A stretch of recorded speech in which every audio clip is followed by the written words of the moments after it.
Hey, everybody, welcome back. I'm Susan Linder, your host of the Innovation Storyteller Show. Today, we're going to take a little trip down failure lane. I hope you will join me today in really kind of leaning into what it means to fail and what it means to fail well, or maybe not so well. I'm excited because my guest today knows a little bit too much about failure because it is the center point of his work with large corporations from an artistic standpoint and from a cultural look at how we embrace or don't failure. So it's my pleasure to introduce to you today Samuel West, who is a licensed clinical psychologist who specializes in cognitive behavioral therapy and has treated all things like depression, anxieties, relationship problems, and so forth. But he later became obsessed with the psychology of happiness, in particular, how happiness relates to work and the complex relationship between happiness and affluence. Now, when Samuel was mid-career, he decided to take a break from consulting and spend 5 years at Lund University teaching and doing research where he taught courses on positive psychology, creativity, organizational science, and lots of other clinical courses.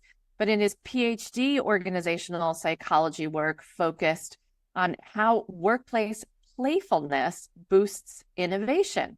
That work has led to what Samuel has created, which is a traveling exhibition called the Museum of Failure.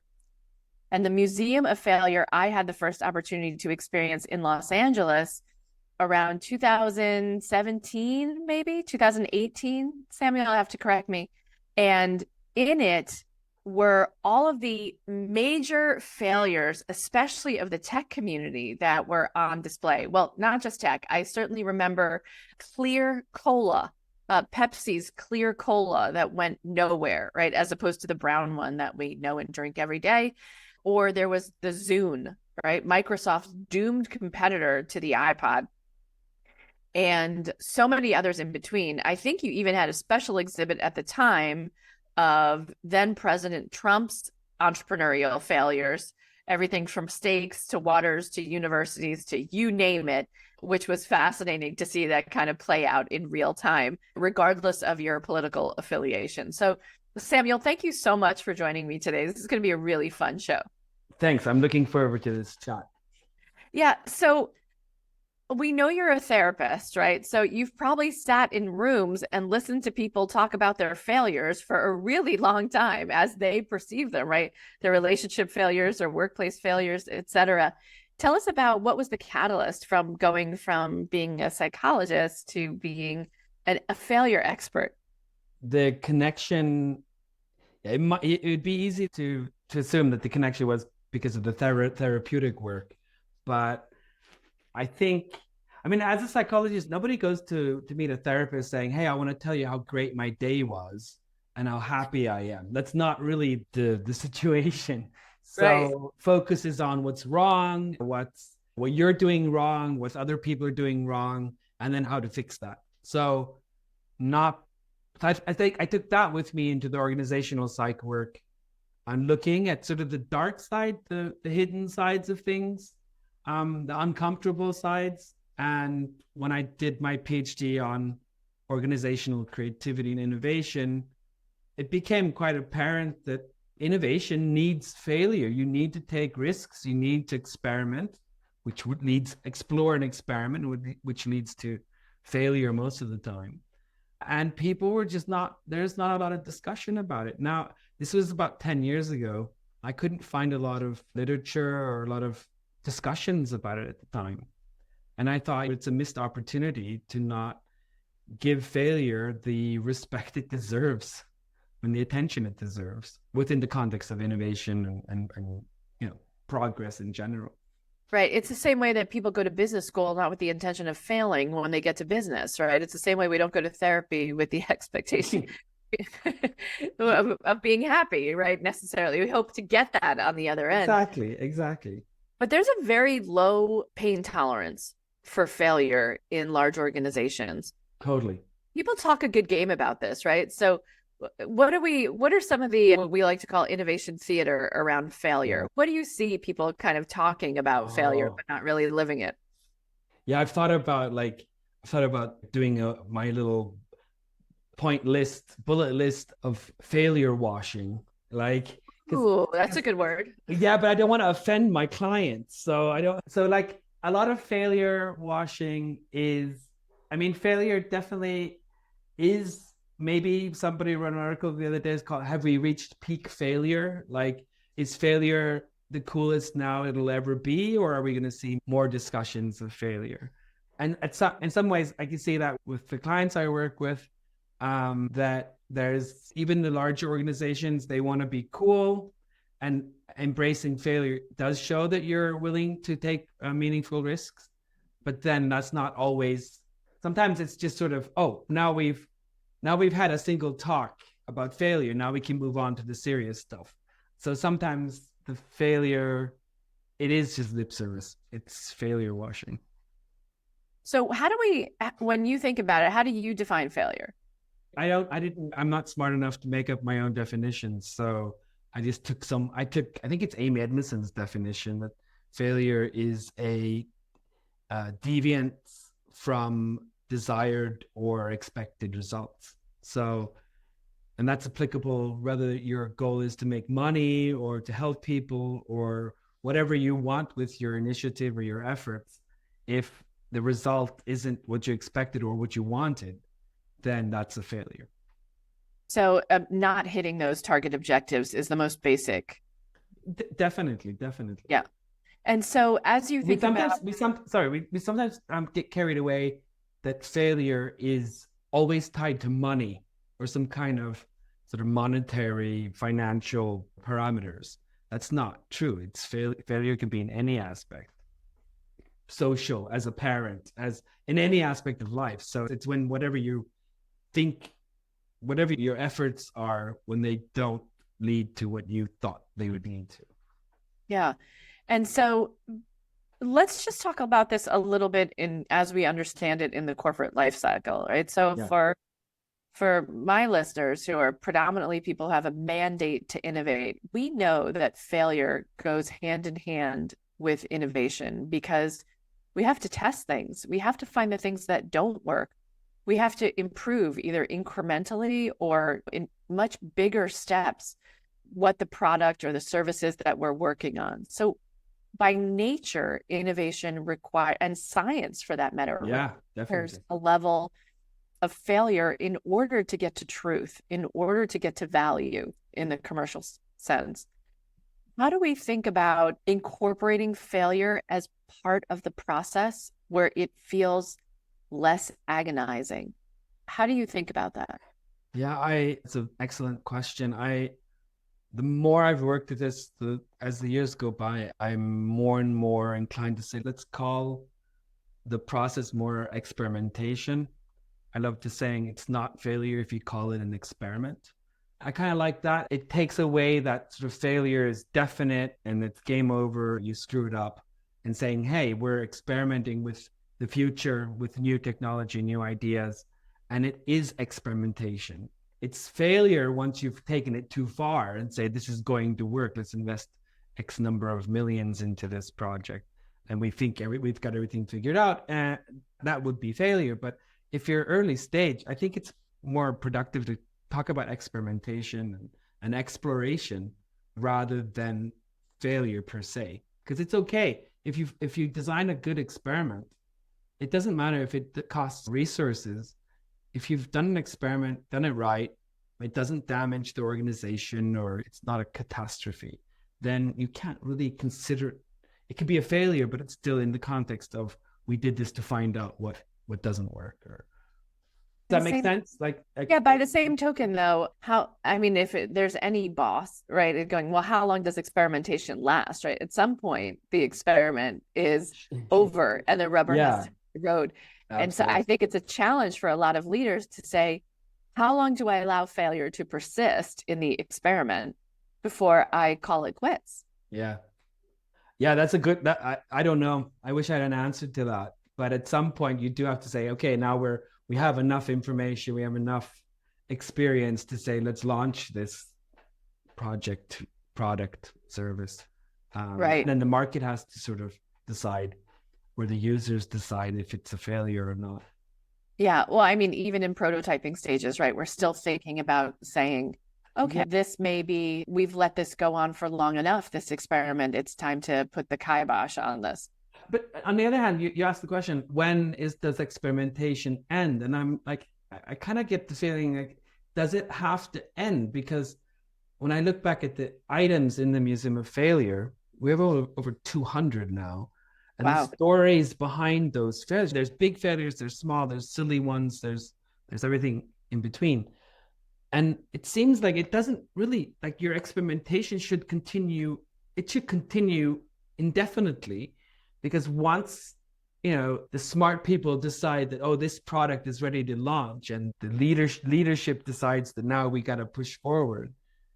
Just because you push the launch button doesn't mean much in terms of experimentation. It should continue, because many of the products at the museum, the products and services, they were great.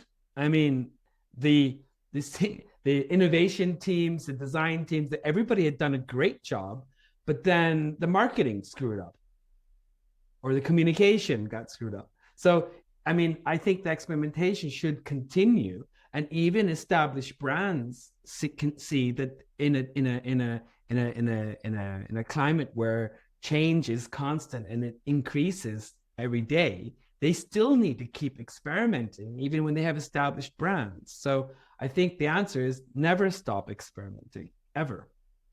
So let's talk a little bit about the museum. So I had the experience of walking through this museum, and kind of, it was deep, and it was funny, and it was irreverent.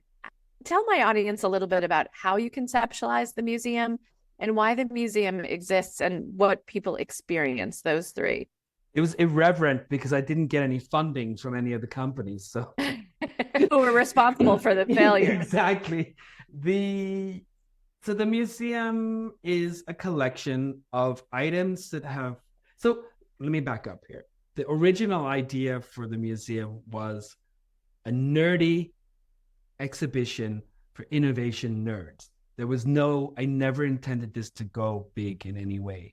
So it was funded by the Swedish Innovation Authority. My project plan was like, I'm going to get some failed innovations together, and it'll be interesting only to me and to innovation nerds like you and your audience. And that's it. End of story. We'll have some fun there. We'll learn from this, and we'll try to understand and sort of appreciate the human stories behind these products that they're failed. And then it exploded and I was like, oh, it's not only nerds that are interested, other people are also interested in this. So the items they have to be three criteria. They have to be failures, obviously, for Museum of Failure. They have to be innovations, because a failure that's not innovation, I mean, you can fail because of crappy production. I don't think that's very interesting.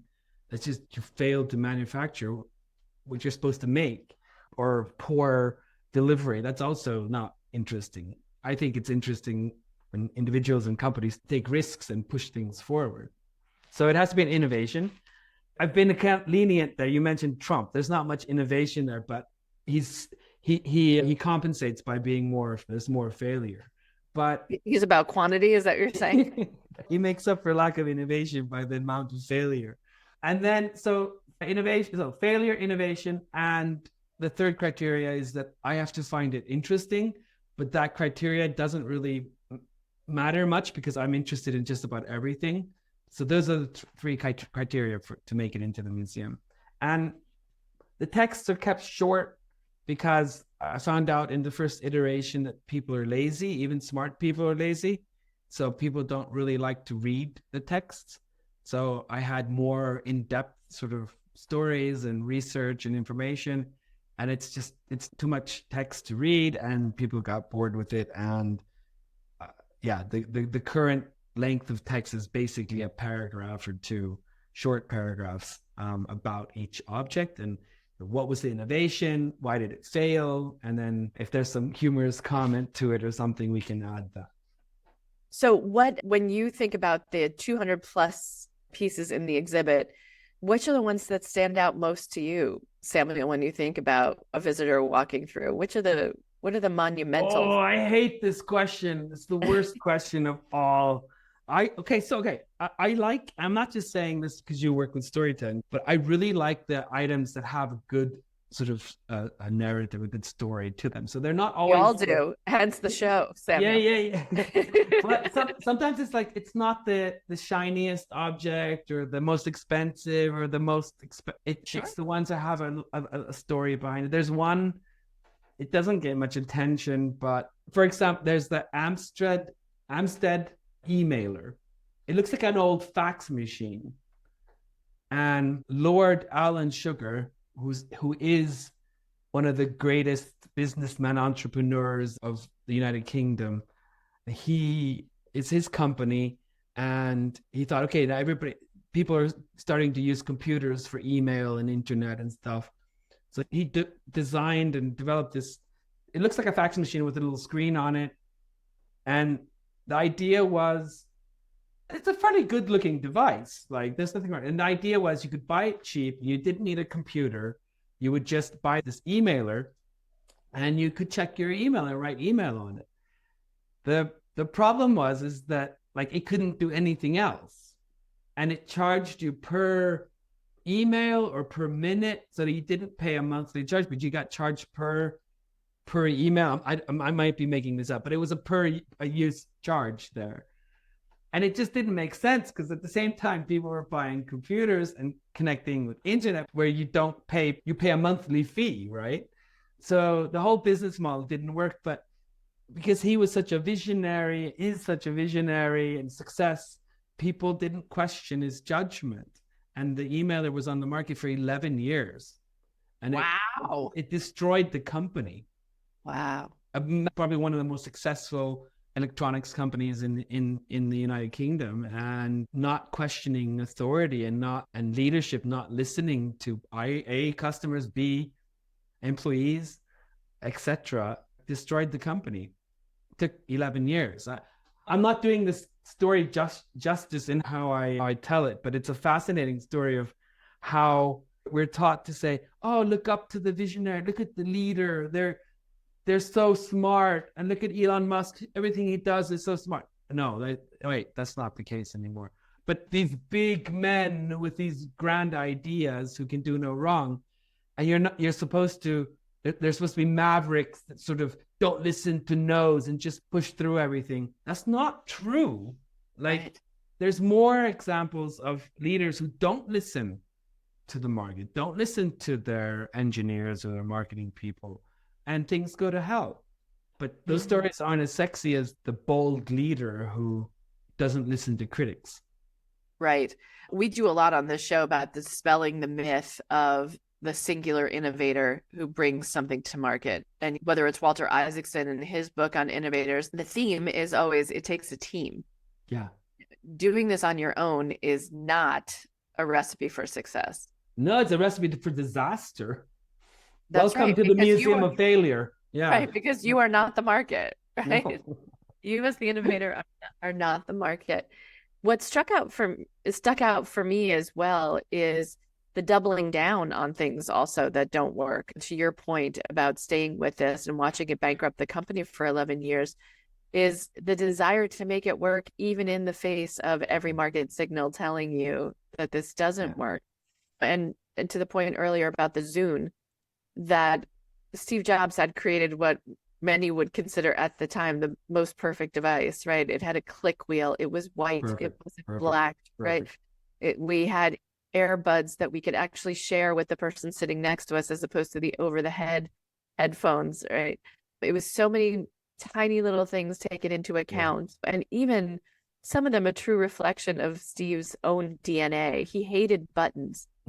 And so the desire to remove 20 buttons from the typical MP3 player that played all the songs that you stole from Napster, file shared on Napster, were now condensed into this beautiful click wheel, a whole different way of navigating music. And yet Zune was like, no, let's dunk all that. Let's all that. Let's do the same thing basically, but make it less attractive. Right. Good idea. Yeah. And clunkier. I have a story so Microsoft, there's a lot of products from Microsoft, and Zune was just one of those. And I think it was the first summer that the museum was open.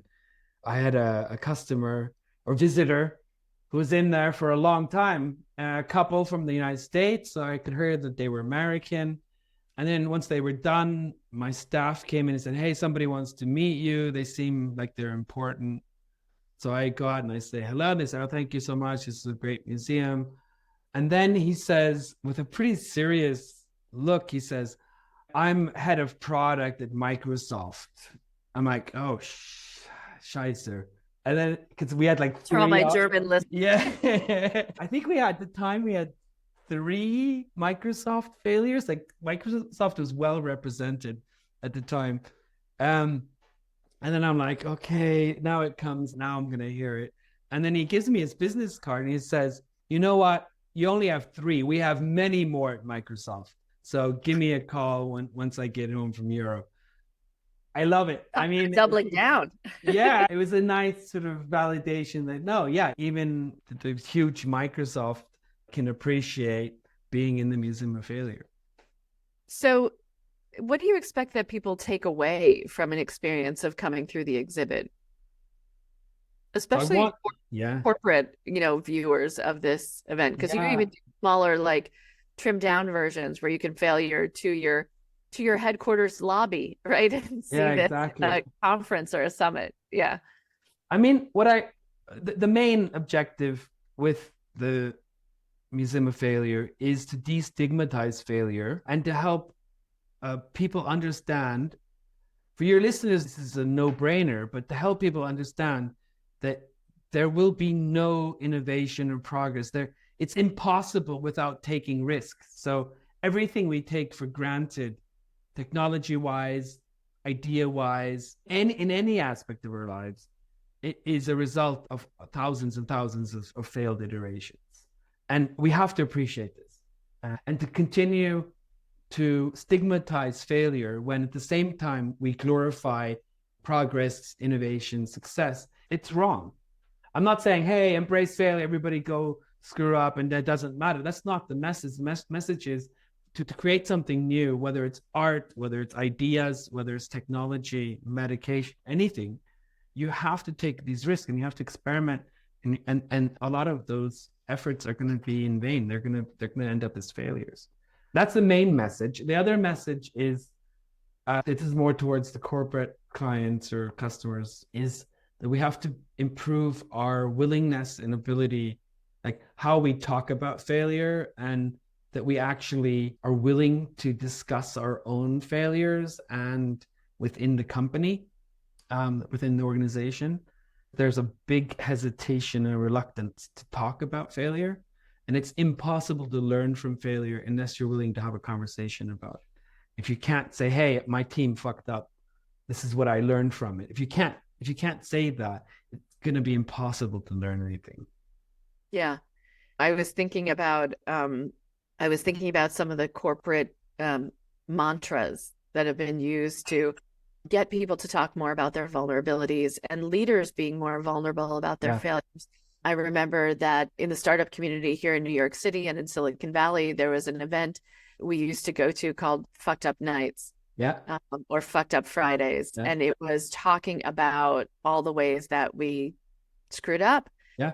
And things that didn't work and how hard that was. But it truly was almost like an AA meeting to really get to talk about that in a serious way, not just in a lighthearted way, but to talk about what real reputational risk, real career risk is associated with it, because it's not that easy. And I remember there are all different kinds of initiatives to get people to do this in the right way and the wrong way. I remember coming to an event where someone was saying, we're going to have to really hunker down and figure out how to make this product right. And the head of marketing wound up printing up these T-shirts with the motto of the Navy SEALs on it that said, embrace the suck. And I thought, this is one for the Museum of Failure. Definitely. Because I can tell you, as a woman, I am not walking home I'm not getting on the subway in New York City with an embrace the suck T-shirt. It's one thing to have a motto and a mantra. It's another thing to put it on a T-shirt and make me wear it. Right. So even the best, this is why this is the road to hell is paved with good intentions. This is an example. Like, Wow, embrace the suck. I'll put it on a t-shirt. Yeah, that's a great idea. Maybe you want to discuss that idea in your mostly male-oriented Yeah. And I don't know if a lot of my male colleagues were really excited about wearing their Embrace the Suck t-shirt either, but Probably not. probably not. But in any event, that also showed me that, like, okay, maybe we can put that up on a whiteboard and we can talk about it, but it doesn't need to be on a t-shirt, right? So, but maybe also just having conversations with people of different mindsets, right? It's just one little thing that said, maybe turn to your wife and say, honey, would you wear this? Yeah, what do you think about this? Why diversity around the innovation table matters so much. I mean, you talked about these like fuck up nights or failure evenings. There's all kinds of different formats for it. It's just about getting together and talking about when things have not gone right.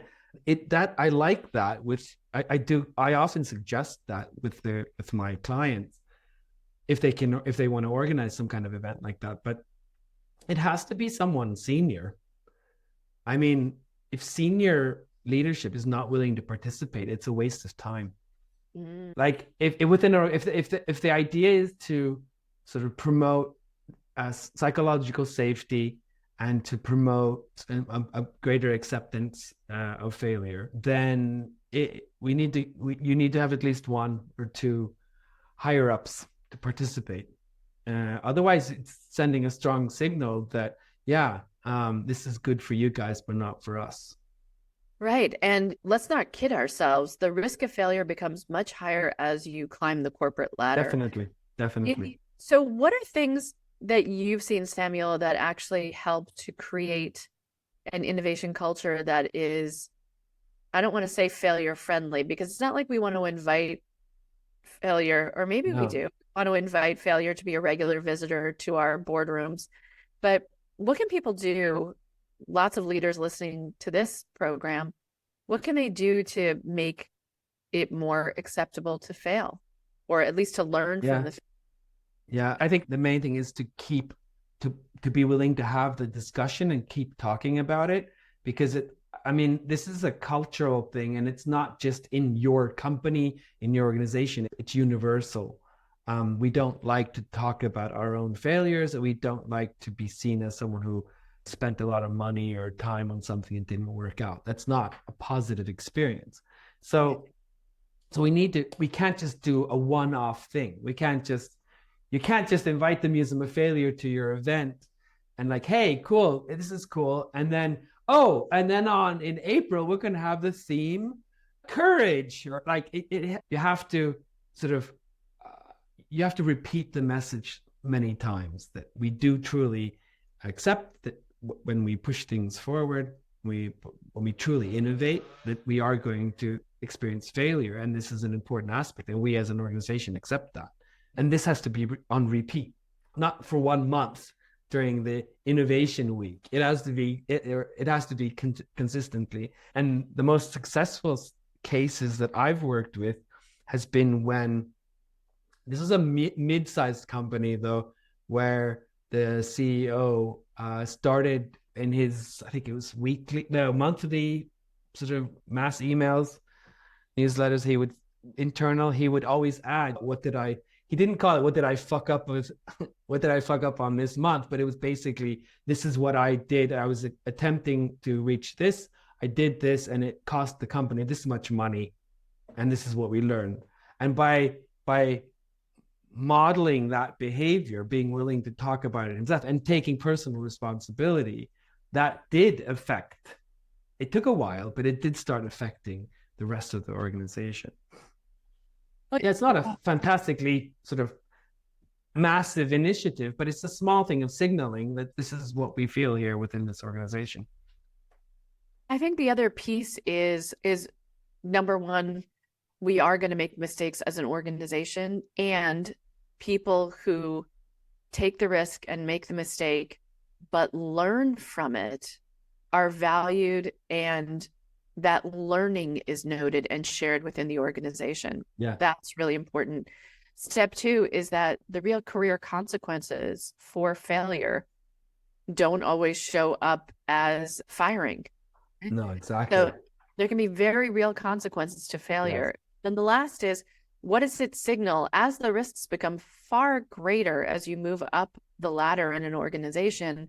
What are we signaling to junior employees about failure? Are we saying that if you screw up, i.e., if you make a mistake, you'll continue to be promoted anyway, so never mind if you fail, right? There has to be this balance of failure and merit, and then institutional learning that comes from the failure.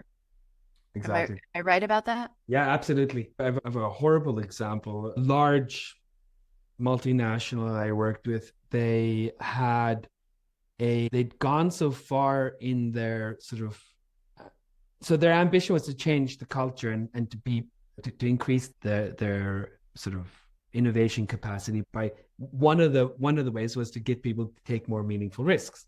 So they actually had before I was involved, they had their own museum of failure, sort of in the basement, in their locked room. They had some of their prototypes, some of their products that were actually launched.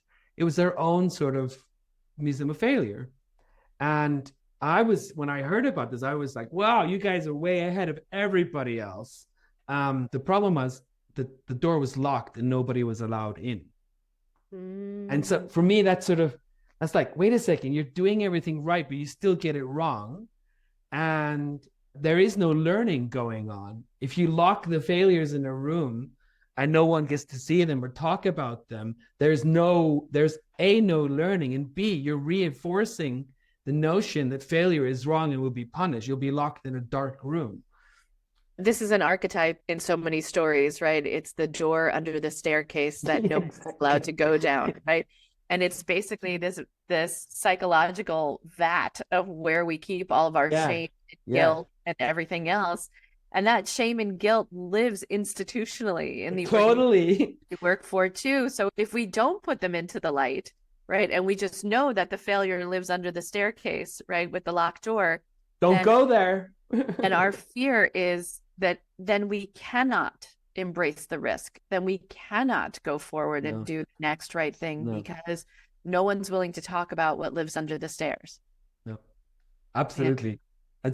I mean, I another sort of on a similar note, a big internal corporate event, and right as I was doing a talk together with a senior manager, and we'd planned everything was great. We had great chemistry. We were gonna beast the session, right? And then like 10 minutes before we go on stage, a big event, he tells me, he's like, okay, so last minute change. I don't want to, let's not use the word failure.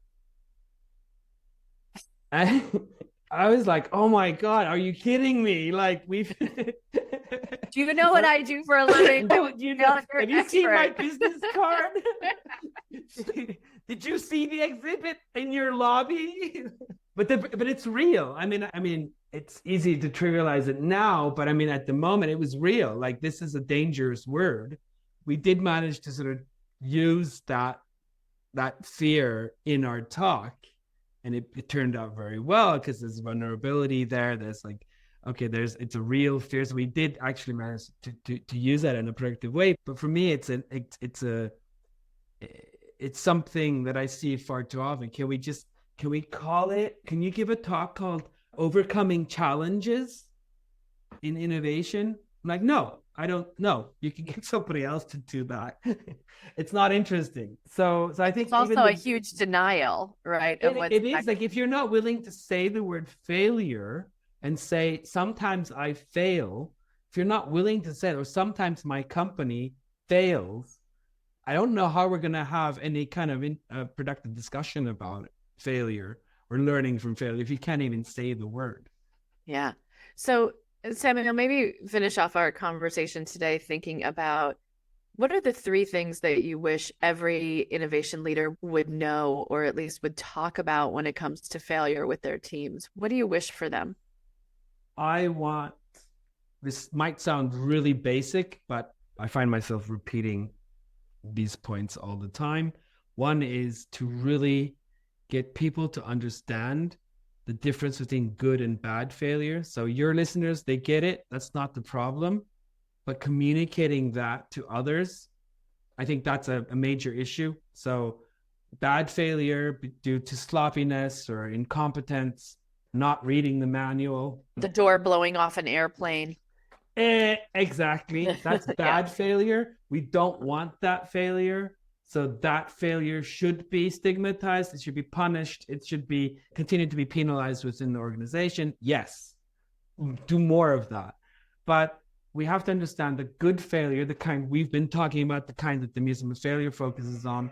We want to reward that. So, and in order to get there, we have to differentiate between the good and the bad. And it's more difficult than you would imagine because we only have one word, it's failure, and it's always bad. And that we have to sort of, I dream of creating a new word for the good failure, a new concept, just to make it very clear that we're talking about two different things. I wish you would talk with Sarah Blakely at Spanx, the developer of this undergarment company, and now all different kinds of garments. But her father, she would come home from school every day and say, "What did you fail at today?" That was the dinner table discussion with children. I love it. Yeah. What did you fail at today? What did you learn from that? Exactly. I love it. So that I think that's number one, like differentiating good and bad failure. And then number two would be, like we talked about earlier, but sort of to help people understand that when you're dealing with innovation, there's always so much uncertainty and there's so many variables. There's too many variables. You can fail at any stage during the innovation process.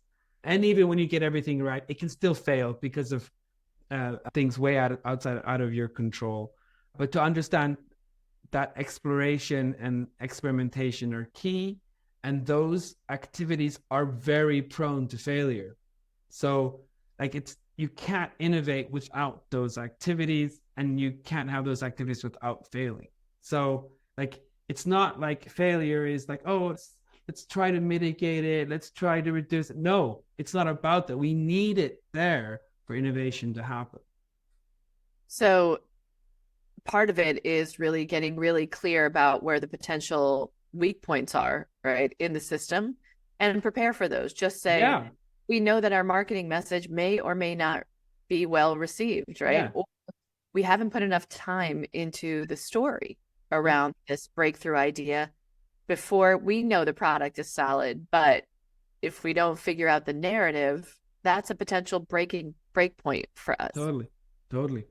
I don't know where I stole this from, so I don't know who to give credit to for this, but something about like we should focus more, and this is particularly true for larger organizations, but you should be more focused on failure recovery rather than failure prevention. So, and there's something beautiful about this. So if you think about like the sort of corporate controlling mechanisms are there to prevent failure, right? So there's plenty of power, there's plenty of resources there to prevent failure. But there's very little spent on failure recovery because we're so afraid of failure that we can't even envision that would happen. We can't handle it. So if we would spend a little more time and money and effort on failure recovery, maybe failure won't be that dangerous. Maybe it won't be such a horrible experience if we can recover from it. And we see that with some of these organizations that are they're very innovative. They're really good at recovering when they fuck up. Yeah, I think about Elon Musk throwing that steel snowball at his pickup truck, right? And then people are still on a waiting list to get on. Exactly. Yeah, maybe he's embracing the suck. I don't know. Yeah. It's possible.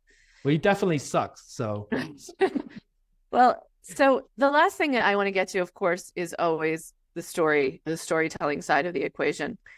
And in your experience of watching those that succeed and those that don't, and sometimes even where the story fails, what is your feeling, Samuel, about how important the story is that we tell internally and externally about the innovation that we work on? I mean, I think it's essential. Okay, so looking at the different items in the museum and doing the research on it, it becomes more.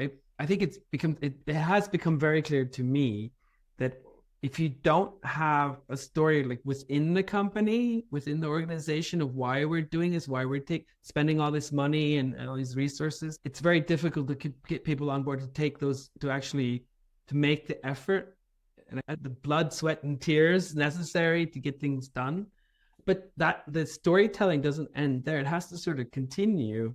And I see too much today. I mean, I'm working on a new project with AI right now, and there's all these AI startups. Their storytelling sucks. Like they're so bad. There's nothing like, hey, I have a new shiny AI thing. Come and buy it. Like, guys, nobody wants to buy your stupid thing. You don't have it. There's nothing. There's no reason to buy it. There's nothing behind it. And if there is, it's a trite sort of, it's an AI generated prompt. Give me a narrative for my stupid product. Sorry, I got carried away there. For me, the narrative doesn't end with the product being launched. It has to continue. Yeah, for sure. And especially if you want to continue to attract new employees, partners, right? Other people who are going to actually help to bring this thing to life. If you're not clear about the purpose, right, which is step 3 out of 5 in the innovation storytelling process, you have to get really clear about that in order for your team to want to get on board. Yeah. As the innovating prophets that all of you are, no one is going to receive the message, become converted, and more importantly, share the message with other people that they're so excited about it in the event that we don't pre-program it. And I don't think any of the great prophets of innovation said we do it perfectly each and every time. Like I don't think the Wright brothers ever said it. I don't think Da Vinci said it. I don't think anybody has ever said it. Even the great artists and musicians and authors of our time, they are all editors to the first draft and the 100th draft of whatever it is. Samuel, I can't thank you enough for joining me on the show today. Where can people check out your work, learn more about your keynotes and workshops and things like that?